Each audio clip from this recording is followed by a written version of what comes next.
پھر نبی علیہ السلام نے ارشاد فرمایا کہ میں نے تیسری عورت کو دیکھا کہ وہ جہنم میں اپنے پستانوں کے بل لٹکی ہوئی تھی. پوچھا گیا کہ یہ کون؟ نبی علیہ السلام نے فرمایا کہ یہ دنیا میں زنا کی مرتکب ہونے والی، غیر محرم کو اپنے جسم کو ہاتھ لگانے کا موقع جو دیتی تھی اس کو پستانوں کے بل لٹکا دیا جائے گا. آج کے دور میں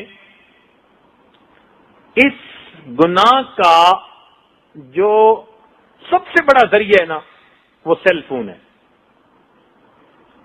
اس گناہ کا اس وقت جو سب سے زیادہ، یعنی ایک زمانہ تھا کہ موسیقی اس کا ذریعہ تھا، پھر ایک زمانہ آ گیا کہ ٹی وی اس کا ذریعہ بن گیا، آج وہ زمانہ ہے کہ سیل فون اس کا ذریعہ ہے. شریفوں کے گھروں میں بچے، شریفوں کے گھروں میں بچیاں اس ہیل فون کی وجہ سے ناجائز تعلق میں گرفتار ہو جاتی. چونکہ ہم سے نوجوان پوچھتے رہتے ہیں نا مسئلے، پھنستے ہیں تو بھی آتے ہیں، آدمی پریشان ہوتا ہے تو یا پیر کو بتاتا ہے یا حکیم کو بتاتا ہے. حکیم کو بتاتے ہیں جسمانی علاج کے لیے اور پیر کو بتاتے ہیں روحانی علاج کے لیے. تو ہم نے کم از کم 100 بچوں سے انٹرویو کیے. یہ حیار پاک دامنی جو کتاب لکھی نا یا لکھ رہے ہیں تو اس کو ہم نے حقیقت پر مبنی بنایا. 100 بچے جو ان گناہوں میں ملوث رہے تھے ان کو ہم نے پوچھا کہ بتاؤ بھائی وجوہات کیا ہوتی ہیں، کیا ہوتی ہیں. باقاعدہ انٹرویو کیا مختلف ملکوں میں. یہ بات سامنے آئی کہ اس وقت اس گناہ کا سب سے بڑا ذریعہ انسان کا سیل فون بنا. SMS میسج، خرچہ بھی کوئی نہیں، اور بیڈ روم میں کمبل کے اندر سے SMS پہنچے ہوئے. ماں باپ کو کیا پتا کہ بیٹا میسج سن رہا ہے یا بیٹی میسج سن رہی. ایک دوسرے کو صبح کے وقت جگاتے ہیں، وہ اس کو جگا رہے ہے، وہ اس کو جگا رہی، اور اوپر سے سیل فون کی بجائے بیل کے اوپر سے وائبریشن آ گئی.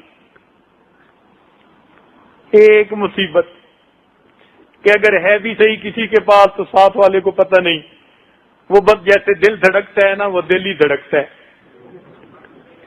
اور آج کل تو مدرسے میں آنے والے چھوٹے چھوٹے بچوں کے ہاتھ میں سیل فون ہے. ابھی میں ایک ملک سے آیا ہوں تو وہاں ایک عالم کہنے لگے کہ میں نے اپنی کلاس کے بچوں کی اچانک تلاشی لی تو 9 چھوٹے بچوں کے جیبوں سے سیل فون نکلے. اس لیے یہ چھپا ہوا دشمن ہے. آج بہانے بڑے، ابو میں سکول میں ہوتی ہوں تو پھر بتانا پڑتا ہے میں کہاں پہ ہوں، کچھ ہو جاتا ہے، سب بہانے ہیں، سب جھوٹ ہے، مقصد کوئی اور ہوتا ہے. تو کوئی ضرورت نہیں نئے نئے ماڈل کے فون لے کے دینے کی. اور ہمارے سامنے تو ایسے کیس آئے کہ جو بد کردار نوجوان ہوتے ہیں وہ خود سیل فون لے کے اس بچی تک پہنچا دیتے ہیں. ماں باپ کو پتہ ہی نہیں ہوتا کہ سیل فون ہے یا نہیں، اس کے ہاتھ میں پہنچا ہوا ہوتا ہے، بل بھی کوئی پے کر رہا ہوتا ہے. ہم نے کہا بھائی تم نے ایسی حرکت کیوں کی؟ کہنے لگے جی جہاں دل کی بات ہوتی ہے وہاں بل کی بات کیا ہوتی ہے. 2 مہینے پہلے ایک ملک کا سفر کر کے میں آیا.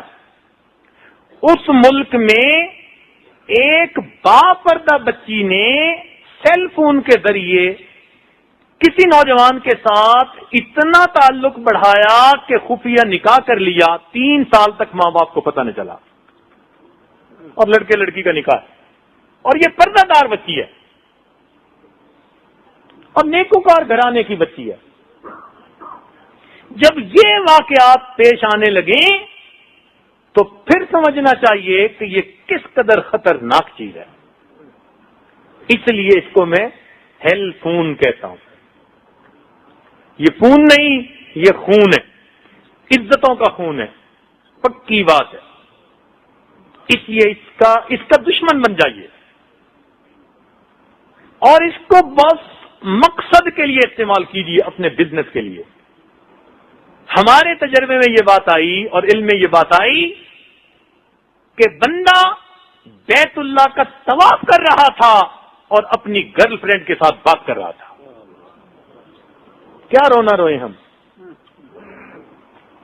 اس لیے اپنے گھروں میں سیل فون کا استعمال لمیٹڈ رکھیے، فقط کام کی حد تک، فقط بزنس کی حد تک.